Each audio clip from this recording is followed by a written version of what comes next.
Bonjour à tous, on continue Masechet Nedarim, Daf Membet, et on commence à la Mishnah en haut. Avant de lire la Mishnah, on va donner une introduction pour comprendre les principes qui vont être abordés. Le principe du Neder, vous le connaissez, j'interdis un objet à quelqu'un. Il y a donc deux points concernés, il y a l'objet et la personne qui va y être interdite.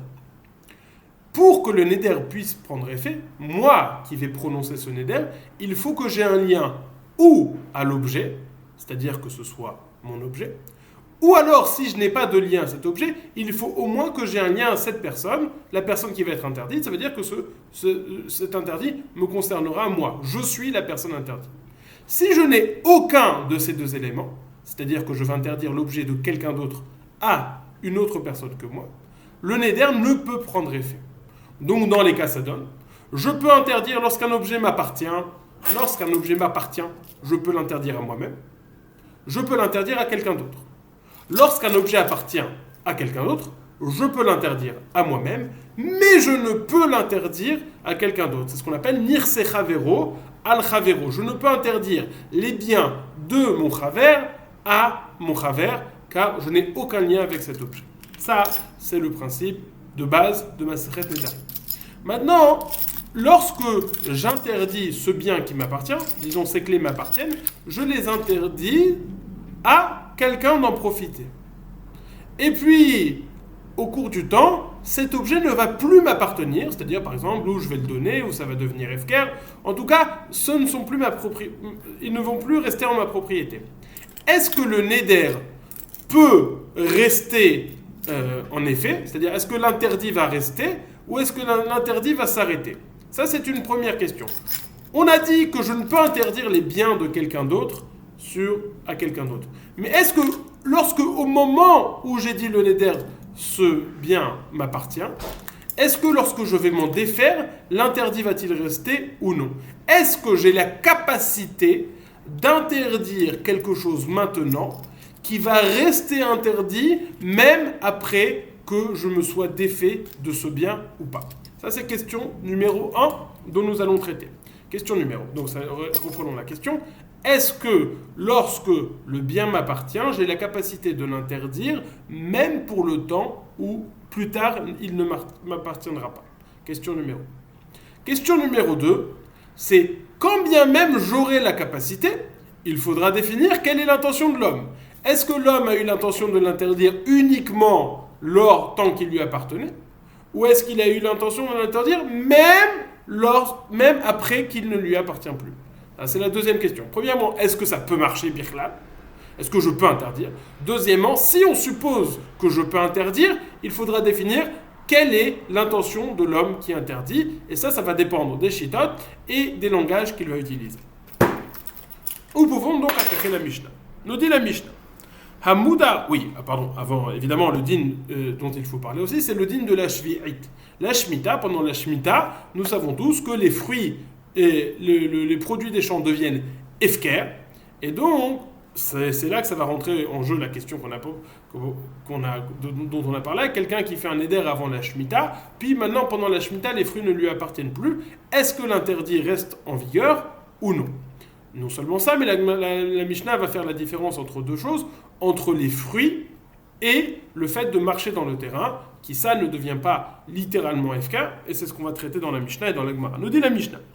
Hamudarana michavero lifne shvi'it, eno yored etor sadeu, ve'eno ochel minanotot.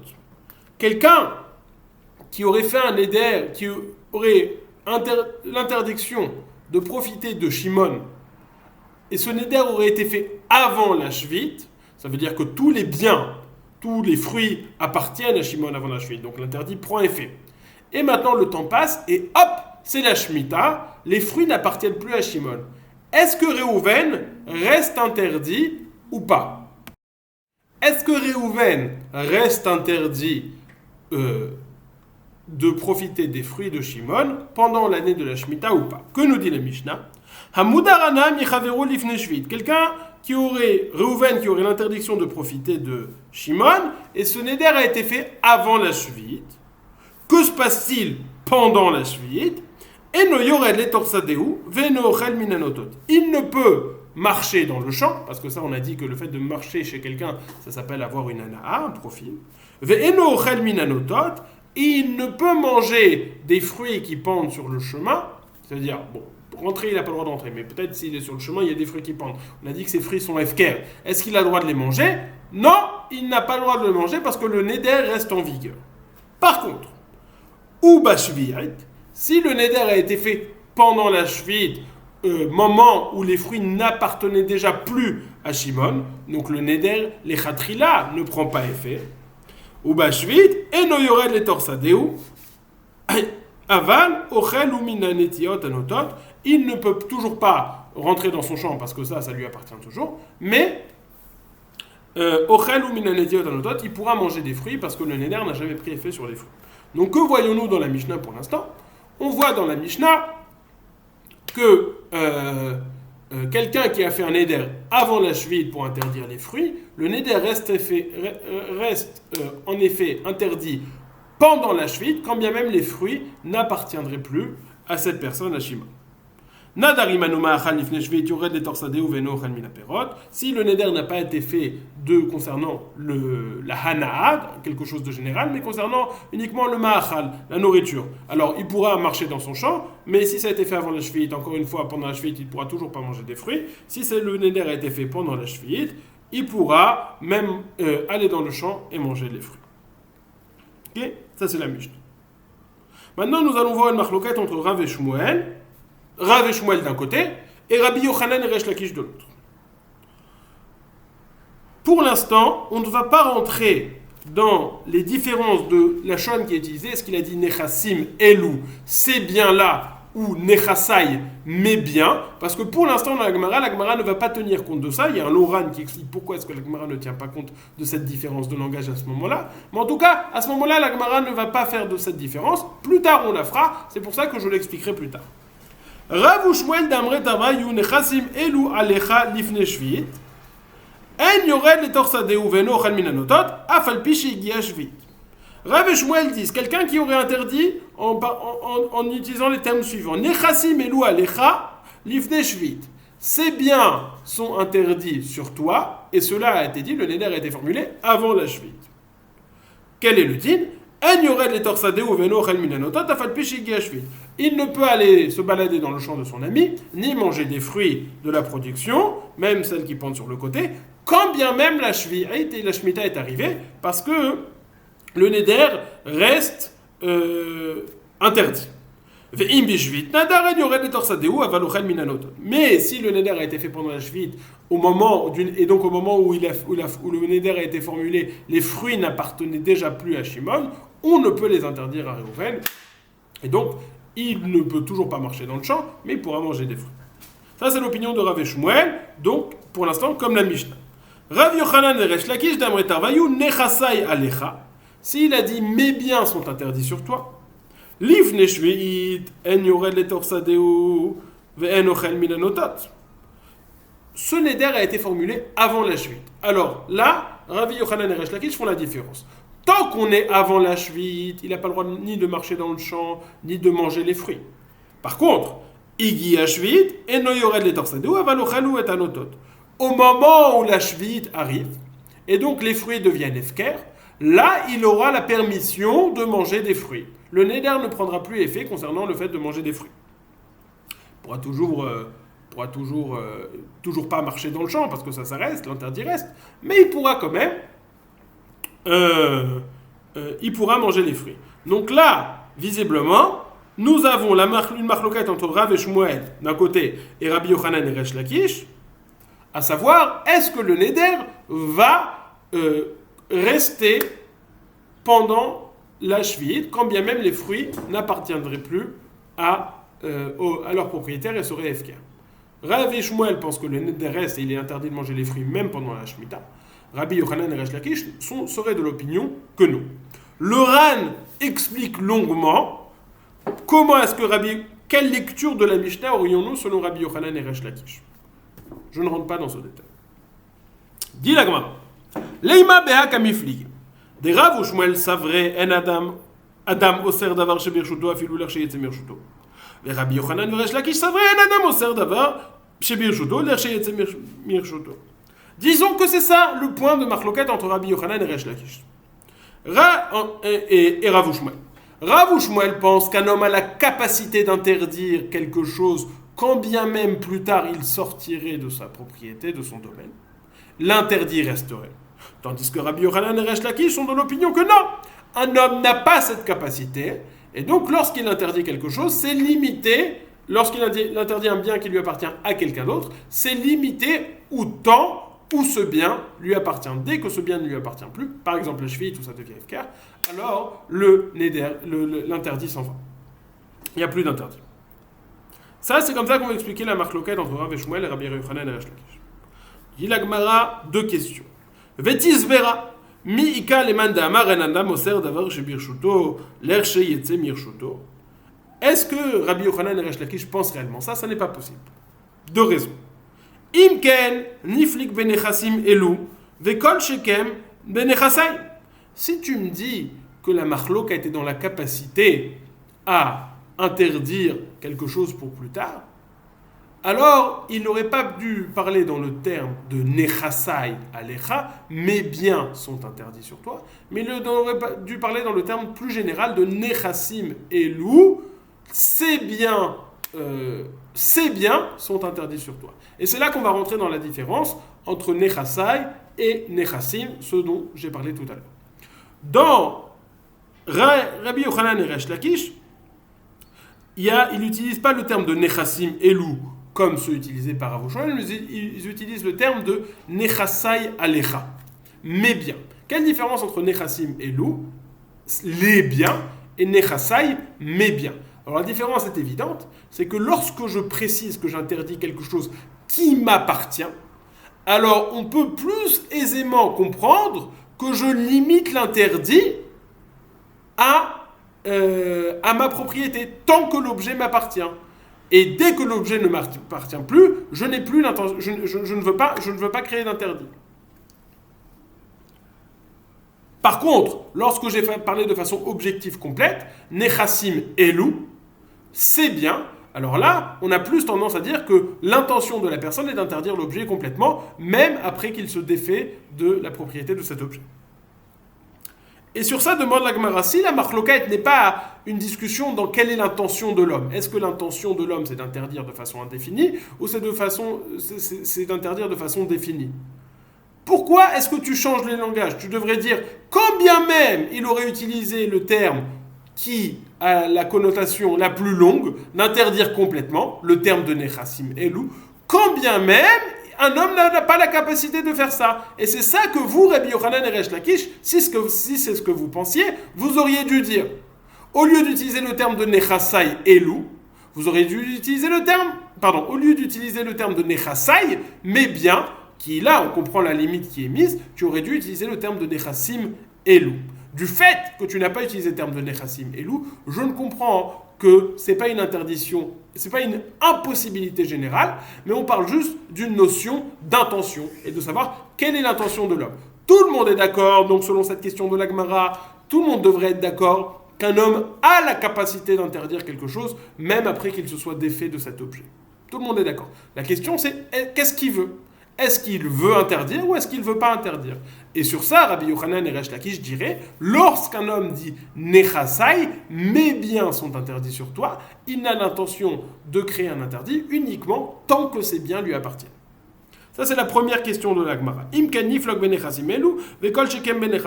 Si c'était une impossibilité technique, vous n'auriez pas dû utiliser le terme de nechasai, mes biens, mais le terme de nechassim elu. Première question.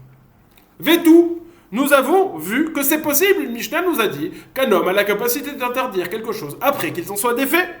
Hatna, nous avons enseigné d'Adam au ser d'avar shebirchuto, l'achayetze mirchuto. Ditna, car nous avons enseigné dans une Mishnah.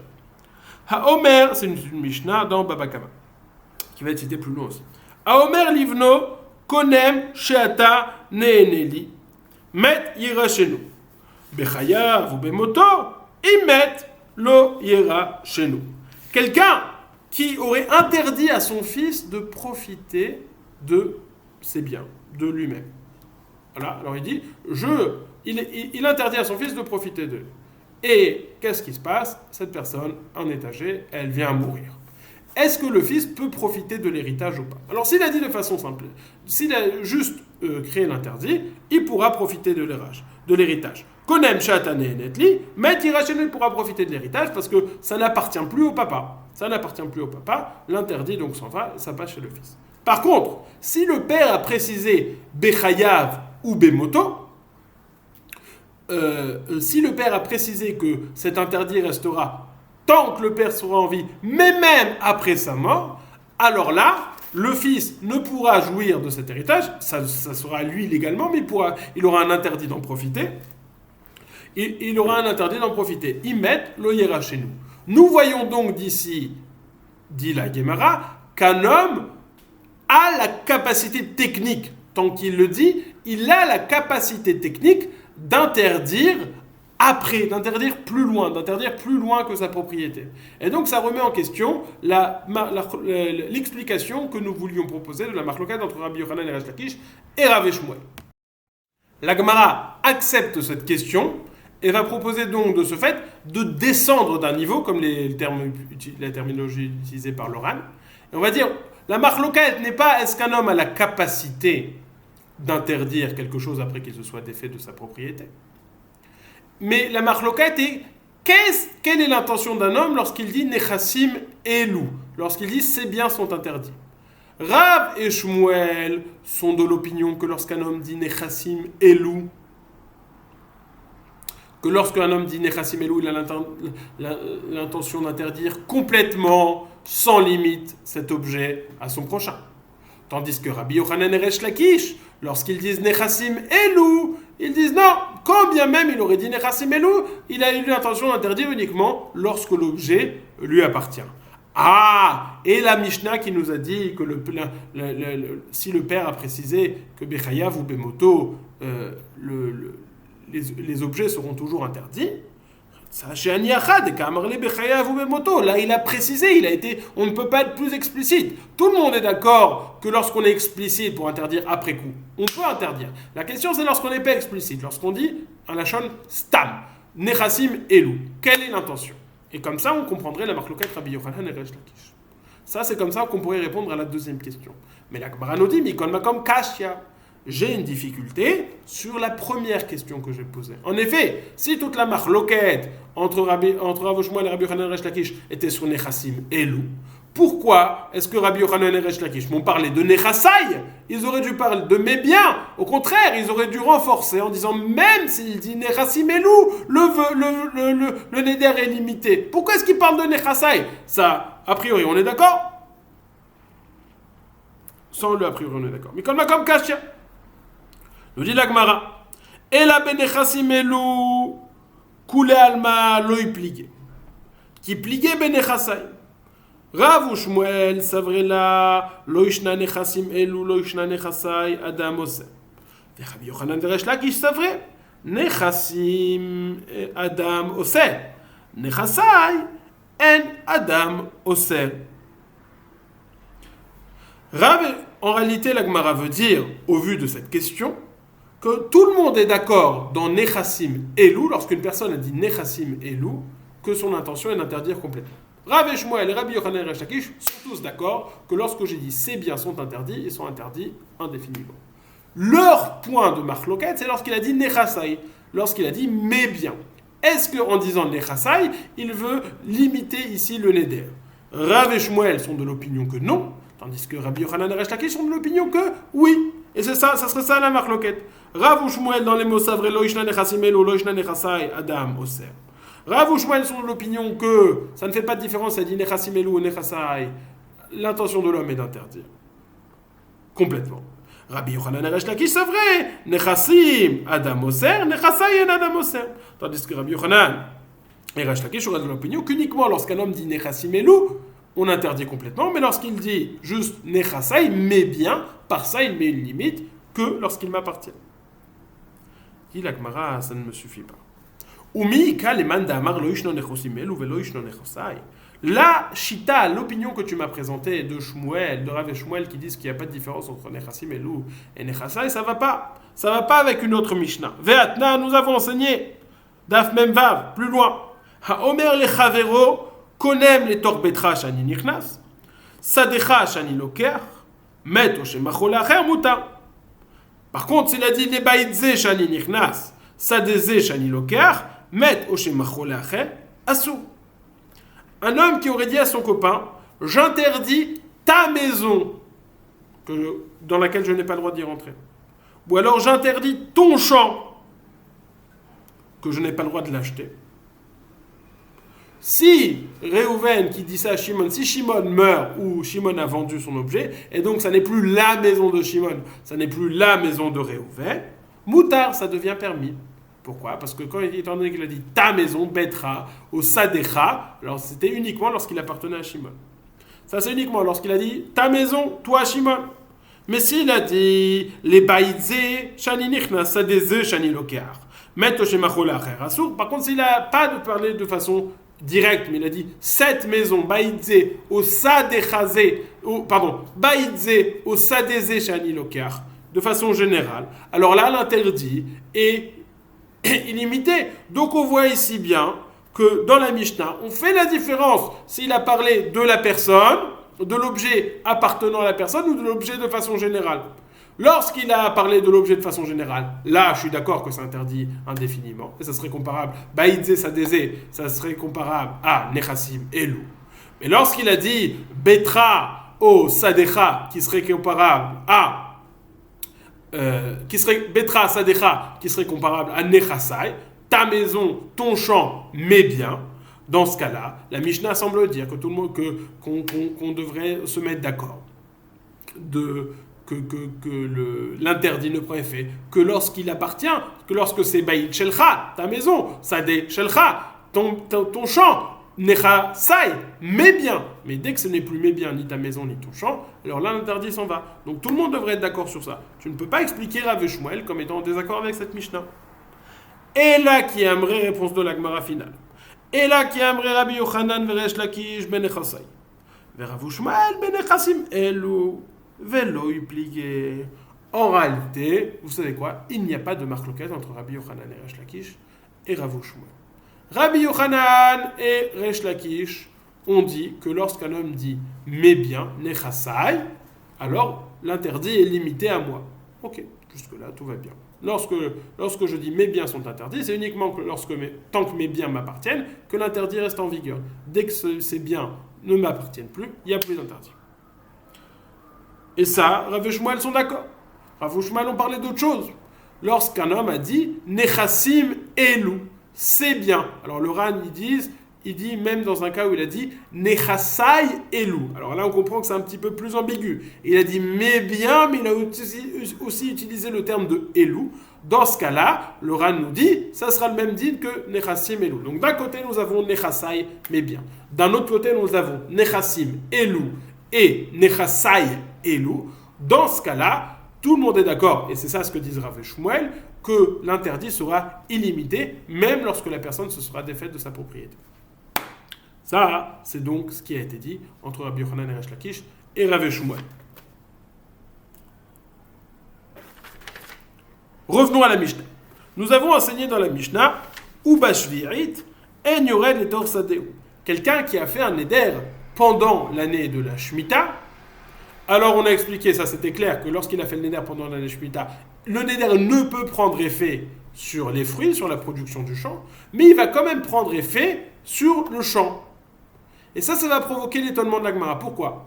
Parce que certes, le champ ne devient pas Hefker complètement pendant la Shemitah, mais il a un certain niveau de Hefker, puisque la Torah permet aux gens de rentrer dans le champ des autres, pour pouvoir manger les fruits. Donc le champ est, si vous voulez, Hefker en ce qui concerne le fait de récolter les fruits. Donc comment est-ce que la personne ne peut pas, pourquoi est-ce que le neder prend effet concernant le champ ? Pourquoi est-ce qu'on ne dirait pas, si tu veux venir récolter les fruits, tu as le droit de rentrer dans le champ. Uba shvi'it en yored letor sadeu. Demande la Gemara, Maishna de ochel minanotot de pire de Hefkera inun aranami Hefkera. Pourquoi est-ce qu'il peut manger des fruits ? Parce que c'est Hefker, mais la terre aussi. il a le droit de rentrer sur le terrain pour aller récolter les fruits. Donc aussi, ça serait FKR.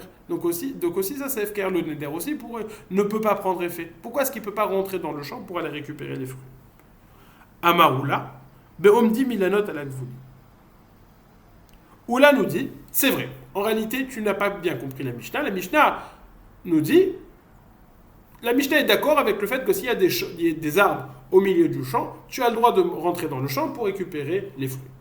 Lorsque la Mishnah nous a dit tu n'as pas le droit de rentrer dans le champ, c'est lorsque les arbres, les fruits ou les pousses ou ce qu'il y a étaient sur le côté du champ. Étant donné que c'est sur le côté, on n'est pas obligé de rentrer dans le champ pour récupérer ces fruits. On peut les prendre de l'extérieur. Alors dans ce cas-là, la Torah n'a pas permis. Le champ n'est pas efficace pour cet usage-là. Donc quand tu peux prendre par l'extérieur, tu restes à l'extérieur. Et lorsque la Mishnah a parlé, Beromedet, il a note à la Gvulim, lorsque la Mishnah a parlé d'un interdit, c'est lorsque les arbres étaient sur les côtés du champ, sur les frontières du champ. Rabbi Shimon ben Eliakim Amar, Gzera Shemaïsh He Be'amida. Rabbi Shimon ben Eliakim, que nous avons cité plus haut au sujet du Bikur Cholim, nous dit c'est vrai, Minadin, tu pourrais devoir rentrer dans le champ. Pourquoi? Parce que c'est permis de rentrer dans le champ pour prendre les fruits.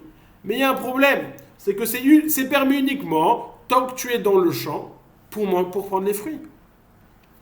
Mais si tu restes un peu plus longtemps que nécessaire, tu ne te trouves plus dans le champ pour le but de la récolte, mais tu te trouves stam dans le champ. Alors là, ça c'est interdit. Il se trouve que tu profites de ton ami, ça c'est interdit. Pour ne pas en arriver à cette situation où tu restes un peu plus longtemps que ce qui est nécessaire, on a fait un interdit, miderabanan, gzera shemaïsh be'amida, c'est une gzera, c'est interdit. Minatora, ça devrait être permis. C'est une gzera, shemaïsh be'amida, peut-être tu vas rester trop longtemps plus que le nécessaire, et là, ça deviendra réellement interdit minatora, c'est pour ça qu'on a tout interdit. Ça, c'est la réponse de Rabbi Shimon ben Eliakim sur la Mishnah. Nous avons donc vu la Mishnah qui nous parle du sujet capital. Est-ce qu'un homme a la capacité d'interdire quelque chose, même après qu'il se défasse de la propriété de cet objet? La réponse catégorique de la Gemara est que oui, un homme a la capacité de faire ça. La question c'est, est-ce qu'il le fait ou pas? Résultat des courses, tout le monde est d'accord. On a Rav et Shmuel et Rabbi Yochanan et Resh Lakish qui ne sont pas en marloquette. Rav et Shmuel nous parle du cas où il a dit Nechasim Elou Nechasai. Dans ce cas-là, l'interdit est illimité. Tandis que Rabbi Yochanan et Resh Lakish nous parle du cas où il a dit Nechasai, mais bien. Et dans ce cas-là, tout le monde est d'accord que l'interdit est limité. Comme nous avons vu dans le cas avec Betra Betra ou Sadecha, que là l'interdit est limité. Par contre, quand il a dit Baïdze ou Sadeze, l'interdit est illimité. Enfin, nous avons vu la fin de la Mishnah qui nous disait que lorsqu'une personne fait un neder pendant la Shvi'it, le neder ne prend pas effet sur la terre. Nous avons vu à ça deux explications. L'explication de Oula et l'explication de Rabbi Shimon ben Eliakim. Tous deux s'accordent à dire que Minatora, il n'y a pas de problème de rentrer dans le champ. Oula nous dit, Bémet, il n'y a pas de problème ni Minatora ni Miderabanan si les arbres sont sur le champ. Lorsque la Mishnah interdit, on parle des arbres qui sont sur le côté. Rabbi Shimon ben Eliakim, quant à lui, nous dit non, même les arbres qui sont à l'intérieur du champ, c'est interdit, mais pas Minatora, uniquement Xera Miderabanan, peut-être il va rester trop longtemps, et là, il va en arriver à un réel interdit Minatora. Bonne journée!